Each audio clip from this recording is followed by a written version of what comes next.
بينهما على الأخرى قاتلوا التي تبغي حتى تفيء إلى أمر الله فإن فاءت فأصلحوا بينهما بالعدل وأقسطوا إن الله يحب المقسطين صدق الله مولانا العظيم إن الله وملائكته يصلون على النبي يا أيها الذين آمنوا صلوا عليه وسلموا تسليما الصلاة والسلام عليك يا سيدي يا رسول الله وعلى آلك وصحابك يا سيدي يا رحمة للعالمين الصلاة والسلام عليك يا سيدي يا رسول الله وعلى آلك وأصحابك يا جد الحسن والحسین.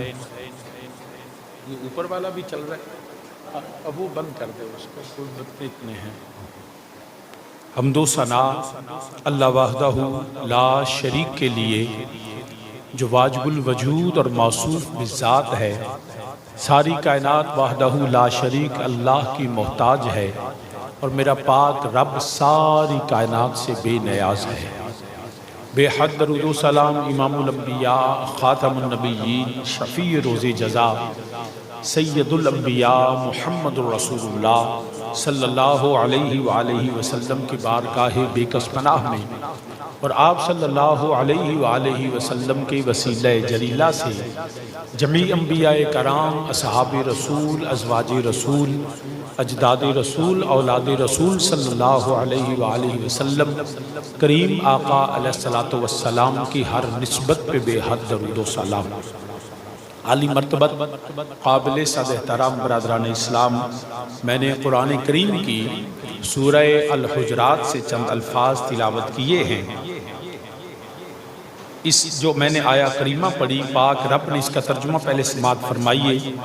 اللہ نے فرمایا وَإِن طَائِفَتَانِ مِنَ الْمُؤْمِنِينَ اقْتَتَلُوا فَأَصْلِحُوا بَيْنَهُمَا، اور اگر مسلمانوں کے دو گروہ آپس میں لڑ پڑیں فَأَصْلِحُوا بَيْنَهُمَا، تو اللہ فرماتا ہے ان میں صلح کرا دیا. فَإِن بَغَتْ إِحْدَاهُمَا، پھر اگر علی الاخری، اگر کوئی دوسرے پر، ایک دوسرے پر پھر صلح کے بعد زیادتی کرے، فَقَاتِلُوا الَّتِي تَبْغِي حَتَّى تَفِيءَ إِلَىٰ أَمْرِ اللَّهِ، تو زیادتی والے سے لڑو یہاں تک وہ اللہ کے حکم کی طرف لوٹ آئے. فَإِن فَاءَتْ فَأَصْلِحُوا بَيْنَهُمَا بِالْعَدْلِ وَأَقْسِطُوا إِنَّ اللَّهَ يُحِبُّ الْمُقْسِطِينَ، پھر اگر وہ پلٹ آئے تو انصاف کے ساتھ ان میں اصلاح کر دو، اور وَأَقْسِطُوا، اور عدل کرو. إِنَّ اللَّهَ يُحِبُّ الْمُقْسِطِينَ، بے شک اللہ عدل کرنے والوں کو پیار کرتا ہے. احباب ذی وقار، سب سے پہلی بات تو ہمیں اس میں یہ سمجھ آتی ہے کہ اس کا ہم شان نزول پہلے سمجھ لیں. اس آیا مبارکہ کا شان نزول کیا ہے کہ نبی دو عالم صلی اللہ علیہ وآلہ وسلم آپ کو تشریف لے جا رہے تھے، اور ایک سواری پہ سوار تھے، خچر پہ سوار تھے، اور وہاں کچھ اصحاب کھڑے تھے. ان میں منافق عبداللہ بن ابی بھی موجود تھا. تو نبی علیہ السلام سواری پہ کھڑے کھڑے، عبداللہ ابن رواحہ بھی تھے اور عبداللہ بن ابی بھی تھا، اور دیگر بھی افراد موجود تھے. تو کریم آقا علیہ السلام کی سواری کھڑی ہوئی، اور آپ نے سواری پہ بیٹھے آپ ان سے بات شروع کر دی. اتنے میں آپ کی جو سواری تھی اس نے پیشاب کر دیا. اس کے بعد ابھی یہ بات ہو رہی تھی تو عبداللہ بن ابی نے اپنے ناک پہ ہاتھ رکھا اور ناگواری کا اظہار کیا، اور معاذاللہ ثم معاذاللہ کہا ہے محمد صلی اللہ علیہ وسلم آپ کی سواری جو ہے اس کے جو بول ہے اس میں سے شدید بدبو آتی، تو ہم اس سے بیزار ہوئے ہیں. جب اس نے عبداللہ بن ابی منافق نے یہ کہا تو اسی وقت نبی پاک کے صحابہ عبداللہ بن رواحہ رضی اللہ تعالیٰ عنہ آپ نے فوراً جواب دیا. اس نے کہا چلو بدبو تو تم سے آتی ہے، میرے مصطفیٰ کی سواری کے بول بھی تم اس کی جو خوشبو ہے وہ تمہارے مشک کی خوشبو سے زیادہ. یہ حضرت عبداللہ بن رواحہ رضی اللہ تعالیٰ نے کہا، اس میں بنیادی بات یہ ہے کہ کوئی بھی سواری جب بول و براز کرتی ہے تو ناگواری کا اظہار ہوتا ہے، مگر جس سواری پہ نبی سوار ہوں میرے مصطفیٰ کے صحابہ کو اس کے متعلق بھی بات جو ہے وہ ناگوار گزرتی ہے، اور میں خبردار اس کی جو بول کی جو ہے وہ خوشبو وہ تمہاری مشک و عنبر سے بھی زیادہ بہتر ہے، اور تم سے بدبو آتی ہے۔ وہ کون سی بدبو تھی؟ وہ منافقت کی بدبو تھی۔ حالانکہ یہ اس وقت تو گاڑیاں تو ہوتی نہیں تھی، یہی گھوڑے خچر اونٹ ہوتے تھے، اور وہ پیشاب بھی کرتے تھے، وہ جو ہے وہ اپنے ظاہر بول و براز بھی کرتے تھے، لیکن کبھی کسی نے ایسا نہیں کیا۔ لیکن جب اس نے کہا تو اس کا مطلب ہے کہ اس کو سواری سے نہیں تھا، اس کو سوار سے تکلیف تھی، یہ اس کے دل میں منافقت تھی۔ تو جب نبی دو عالم صلی اللہ علیہ وسلم کے صحابہ آپ صلی اللہ علیہ وسلم وہاں سے چل دیے، اس بات پہ بعد میں جھگڑا شروع ہو گیا۔ اب وہ دونوں مختلف قبیلے تھے، عبداللہ بن ابی کا اور قبیلہ تھا، حضرت عبداللہ بن رواحہ کا اور قبیلہ تھا، وہ دونوں اس بات پہ تکرار شروع ہوئی، اور تکرار جو ہے وہ لڑائی جھگڑے تک پہنچی، حتیٰ کہ دونوں کے قبیلوں نے ڈنڈے پکڑے، سوٹے پکڑے، اور جوتوں کے ساتھ ایک سے گتھم گتھا ہونا شروع ہو گئے۔ میرے نبی علیہ السلام پھر دوبارہ واپس تشریف لائے۔ اب اس سے یہ بھی ہمیں پتا چلتا ہے بعض اوقات عام روٹین پہ بھی لوگ جو تھے ان میں نبی کے صحابہ بھی یقیناً تھے، اور منافق بھی تھا عبداللہ بن ابی، تو ان کو اس بات پہ جھگڑا ہوا، پتا چل گیا کہ منافقت کے ساتھ، منافقوں کے ساتھ لڑنا میرے مصطفیٰ کے صحابہ کی سنت ہے۔ اور جب دونوں کا جھگڑا شروع ہوا، نبی علیہ السلام کو پتا چلا، واپس لوٹ آئے، اور آگے پھر میرے نبی نے یہ آیا کریمہ قرآن کی تلاوت فرمائی، اور پاک نبی علیہ السلام نے فرمایا، قرآن کہتا وَإِن طَائِفَتَانِ مِنَ الْمُؤْمِنِينَ اقْتَتَلُوا فَأَصْلِحُوا بَيْنَهُمَا، فرمایا اگر مسلمانوں کے دو گروہ آپس میں لڑ پڑے فَأَصْلِحُوا بَيْنَهُمَا، تو اللہ فرماتا ان کے درمیان صلح کرا دیا۔ میرے نبی نے یہ آیا کریمہ پڑھی اور نبی علیہ السلام میں صلح کروا دی۔ اب اس میں احباب یہ بھی کہیں گے کہ جی وہ تو عبداللہ بن ابی منافق تھا، اور قرآن نے کہا ہے من المؤمنین، مومنوں اگر مومن آپس میں لڑ پڑے تو وہ تو منافق تھا۔ تو سامعین ذی وقار، اس کی منافقت اگرچہ اس کے ظاہری طور پہ بعض اعمال سے ظاہر تھی، لیکن وہ ظاہری طور پہ کلمہ پڑھنے والا، وہ نماز کا انکار نہیں کرتا تھا، وہ جو ہے وہ روزے کا انکار نہیں کرتا تھا، وہ کعبے کی طرف منہ کر کے نمازیں پڑھتا تھا۔ خدا کی واہنی جو اس کے دل میں کیا تھا، یہ ہم پہ علماء فرماتے ہیں ہم پہ یہ لازم نہیں۔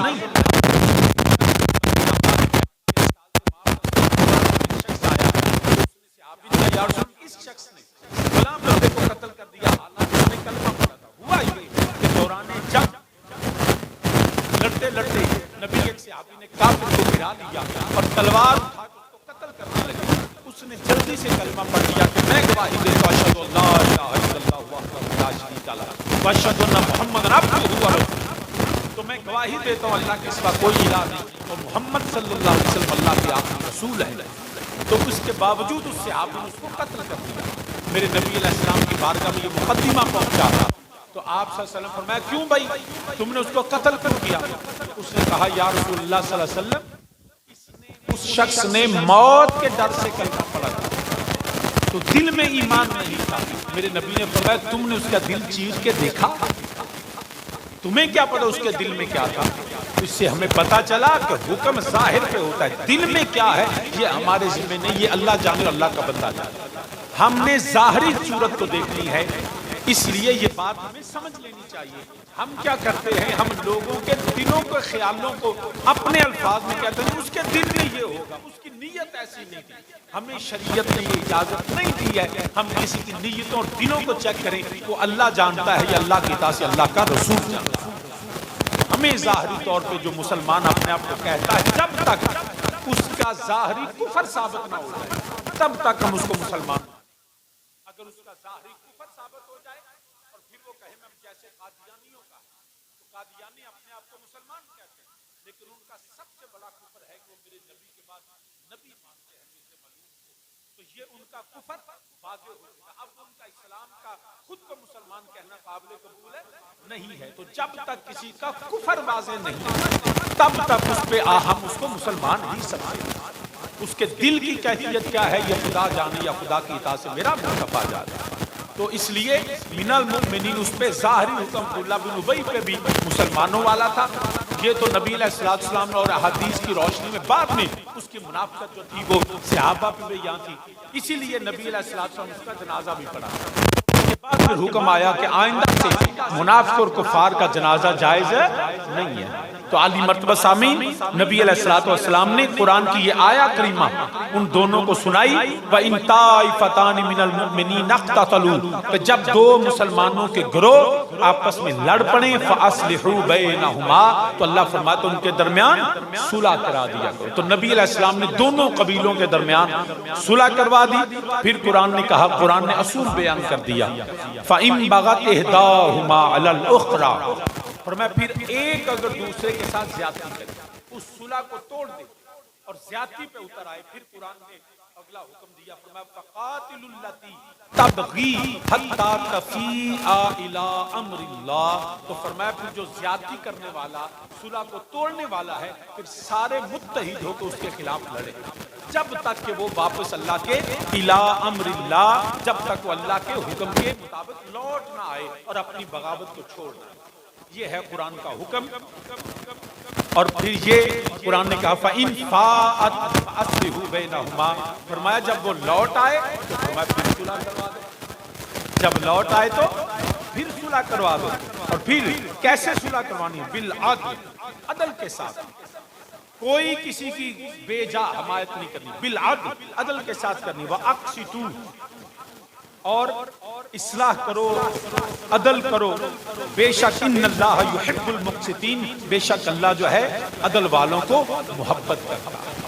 عالی مرتبہ سامعین، پتہ یہ چلا جب کوئی صلح کو توڑ دے، بغاوت کرے اور اس کے خلاف فرمایا مل کے لڑو، اگر پھر وہ واپس امر اللہ، اللہ کے حکم کی طرف لوٹ آئے اور بغاوت کو چھوڑ دے، پھر اس کے ساتھ صلح کر لو اور عدل کے ساتھ صلح کرو۔ اس پہ علماء نے جنگ جمل و صفین کے متعلق حکم دیا کہ جنگ جمل و جنگ صفین ہوئی، دو مسلمان گروہ ہوئے، ادھر بھی صحابہ تھے ادھر بھی صحابہ تھے، ادھر حضرت علی المرتضیٰ شیر خدا کرم اللہ وجہ الکریم، ادھر حضرت ام المومنین عائشہ صدیقہ، حضرت طلحہ، حضرت زبیر رضی اللہ تعالیٰ عنہم۔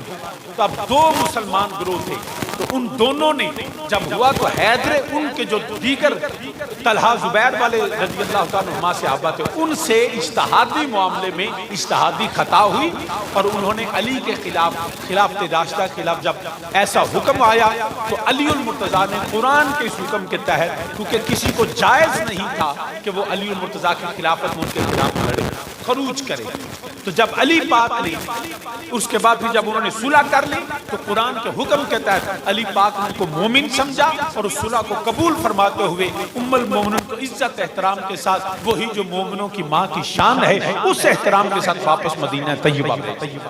تو ہمیں یہ کیا سبق ملا؟ جھگڑا بھی ہوا، یہ انسانی تقاضے ہیں، جھگڑے ہو جاتے ہیں، مسئلے ہو جاتے ہیں، لیکن ان کو ختم کرنا چاہیے۔ اور اگر کوئی پھر غلط فہمی سے اگر کوئی دوسری طرف چڑھے جھگڑا شروع کرتے، پھر اس کے خلاف لڑو، تب تک لڑو جب تک وہ واپس لوٹ نہیں آتا، جب لوٹ آئے پھر دشمنیاں ختم کر کے پھر اس کے ساتھ متفق ہو جاؤ اور اللہ کے حکم کی طرف لوٹ۔ یہ ہمیں قرآن کہتا ہے اور اللہ فرماتا ہے تم عدل و انصاف کے ساتھ۔ اب یہ قرآن کریم نے جنگ جمل بھی طے کر دی، جنگ صفین کا معاملہ بھی طے کر دیا۔ نبی اللہ حضرت علی المرتضیٰ شیر خدا کرم اللہ وجہ الکریم، آپ سے جب پوچھا گیا کہ یا علی، یہ جو جمل و صفین میں آپ کے ساتھ لڑنے والے ہیں، یہ جو حضرت امیر معاویہ رضی اللہ تعالیٰ عنہ یا دیگر حضرت طلحہ، حضرت زبیر، کیا اے علی کیا یہ معاذ اللہ کافر ہیں؟ فرمایا میں ان کو کافر نہیں کہتا۔ پھر انہوں نے کہا یا علی کیا وہ منافق ہیں؟ فرمایا میں منافق بھی نہیں کہتا، کیونکہ منافق تو اللہ کا ذکر نہیں کرتا مگر مجبوری تھوڑا تھوڑا کرتے، تو یہ تو اللہ کا زیادہ ذکر کرنے والا، میں ان کو منافق بھی نہیں کہتا۔ تو یا علی پھر آپ کیا کہتے ہیں؟ حضرت علی پاک نے فرمایا کہ یہ خدا کے نہیں، انہوں نے مجھ سے بغاوت کی، اللہ رسول سے بغاوت نہیں کی، اجتہادی اور غلط فہمی کی بنیاد پہ انہوں نے علی نے فرمایا مجھ سے بغاوت کی ہے، اور جب علی سے بغاوت ہوئی اس معاملے کو جو ہے وہ توڑا گیا، علی پاک نے تلوار اٹھائی، مگر جب وہ اللہ کے امر کی طرف لوٹ آئے تو پھر حیدر کرار نے اسی طرح صلح کی۔ یہ ہے قرآن کا حکم۔ اب ہمیں اس سے کیا پتہ چلتا ہے؟ سب سے پہلے پتہ چلتا ہے کہ مسلمانوں کے درمیان اگر کوئی غلط فہمی سے اختلاف ہو جائے، لڑنا ہو جائے، جھگڑا ہو جائے، تو فرمایا کہ تم اللہ کے امر کی طرف لوٹو، ان کے درمیان صلح کروا دو۔ میں نے یہ ساری اصول قرآن صلح کے چند جو میں نے بیان کیے اس تناظر میں بیان کیے ہیں کہ چند دن پہلے ہم نے دیکھا کہ پاکستان مرید کے اندر خون کی ہولی کھیلی گئی۔ ہم دونوں کو مسلمان سمجھتے ہیں قرآن کی روح سے، ہم کسی کو کافر نہیں سمجھتے۔ ہمیں یہ بنیادی چیز سمجھ لینی چاہیے، یہ جو ہوا یہ نہیں ہونا چاہیے۔ حکومت کی بھی زیادتی ہے، اس نے بھی اس کے کئی اور طریقے سے اس معاملے کو طے کر دیا۔ بغیر کسی کی جان لیے یہ معاملہ طے کیا جا سکتا تھا، ہزاروں رستے تھے، لیکن کیا سبب بنا ہمارے سامنے ابھی تک کچھ نہیں آیا۔ پھر اس کے بعد ادھر سے کیا تھا کہ جب وہ نکلے تو مفتی منیب الرحمان صاحب نے، دیگر علماء نے ان کو بھی پیغام بھیجا کہ تم اپنے اس جلوس کو ختم کر دو، لیکن ان کے بھی کیا پیچھے معاملات تھے، یہ بھی اللہ جان اللہ کا رسول۔ اب دونوں طرف سے میں سمجھتا ہوں نہ ان کو یہ اتنا حق تھا کہ وہ ہر صورت میں نکلے، نہ حکومت کو یہ حق تھا کہ وہ ہر صورت میں ان کو مار کے روکے۔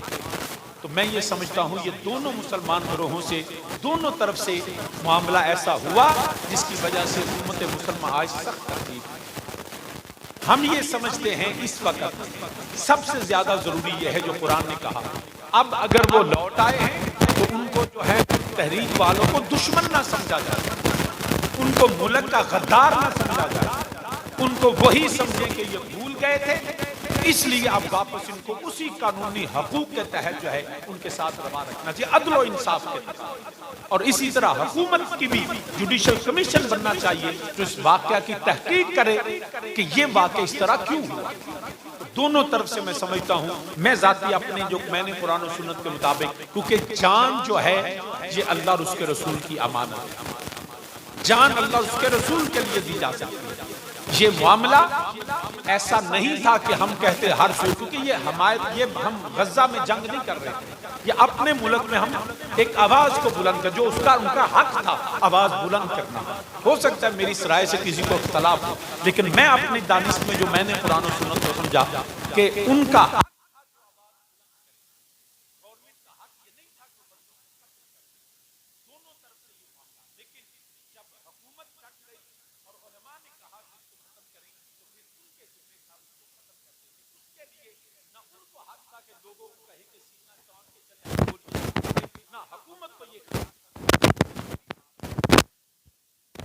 اب لیکن ہماری ذمہ داری یہ ہے کہ ہم اس معاملے کو اللہ اور اس کے رسول کے سپرد کریں۔ آخرت میں کے اندر ایک ایسا غیر جانبدار جوڈیشل کمیشن بنایا جائے جو اس معاملے کی تہ تک پہنچے، اور جہاں جہاں کوئی ایسا ہوا ہے جو مجرم ہے اس کو سزا دے۔ یہ ہمارا اس وقت ہمیں چاہیے، لیکن اس سے زیادہ ضروری حیثیت یہ ہے کہ ہمیں اپنے ملک کے دفاع کے لیے بھی کام کرنا ہے۔ یہ واقعہ جو ہونا تھا افسوس کے ساتھ جو نہیں ہونا چاہیے تھا، لیکن اگر ہو چکا اب ہمیں اس بات کو قانون، عدالتیں اور اللہ کو چھوڑنا چاہیے۔ اس وقت ملک جو ہے اس کے اندر اتحاد کی ضرورت ہے۔ سوشل میڈیا پہ جو غلط چیزیں پھیلائی جا رہی ہیں، ابھی تک جو میرے علم میں ہے کہ نہ تو حکومت کی طرف سے کوئی واضح کہا گیا کہ اتنے شہداء ہیں، نہ تحریک کی طرف سے کہا گیا کہ وہ بھی کہیں 300 ہے کہیں 700 ہے۔ تو یہ اللہ جانے اللہ کا رسول جانے، جب تک اس کی حقیقت کا پتہ نہیں چلتا جھوٹ کی خبر کو آگے نہیں پھیلانا چاہیے۔ یا تو دونوں طرف سے تصدیق ہو جائے تو پھر ہم کہیں کہ جھوٹا کہو۔ اس کے متعلق بھی قرآن کی یہی آیت کریمہ اسی صورت میں اللہ فرماتا ہے، یا ایھا الذین آمنوا ان جاءکم فاسق بنبأ فتبینوا ان تصیبوا قوما بجہالۃ فتصبحوا علی ما فعلتم نادمین۔ اور میں جب کوئی فاسق تمہارے پاس خبر لے کے آئے اس کی تحقیق کرتی ہے۔ اب ہم کیا کرتے ہیں، ایک نے لکھا کہ کوئی شہید نہیں ہوا، جو حکومت کا حامی ہے وہ اس کو فارورڈ کر دے گا، وہ جو ہوئے کچھ نہیں ہے وہ چپ بولتے۔ دوسری طرف لکھا کہ 700 شہید ہو گیا، ہم نے وہ بھی فارورڈ کر دیا، جبرے کو اتنا ظلم ہو گیا۔ حقیقت کا ابھی تک کسی کو نہیں پتا، کیونکہ دونوں طرف سے کوئی فائنل رپورٹ ابھی تیار ہی نہیں ہوئی۔ گورنمنٹ کے کچھ سیکٹرز میں آتا ہے 3 سے 5، ادھر سے آتا ہے 300 600 400. تو ابھی تک ہمیں چاہیے کہ اپنے ملک کے لیے ایسی ڈس انفارمیشن خبریں نہ پھیلائیں جو ملک کے اندر افراتفری کریں. اس وقت ہمارے جو سرحدیں ہیں وہاں پہ بھی دشمن ہم پہ آ رہے ہیں. ہم یہ کہتے ہیں کہ یہ 2 مسلمان گروہ تھے، ان میں سے ظالم کون ہے وہ میں ذاتی طور پہ سمجھتا ہوں کہ حکومت کو نہیں چاہیے تھا اس طرح وہ گولیاں چلاتے. اس کے کئی رستے تھے جن کو جس کے ذریعے کام رک سکتا. انہوں نے جذبات میں آ کے جو ہے وہ میدان میں آ گئے. انہوں نے بھی یہ میں سمجھتا ہوں کہ یہ ان کی غلط فیصلہ تھا جس فیصلے کی وجہ سے ہمیں یہ نقصان اٹھانا پڑا. ہماری دعا ہے میرا مالک کریم اپنے نبی کے سب کے ہمارے حال کے رحم فرمائے. ہمیں اتحاد کے ساتھ اسلام کی، دین کی، ملک کی خدمت کی توفیق عطا فرمائے. وما علینا الا البلاغ.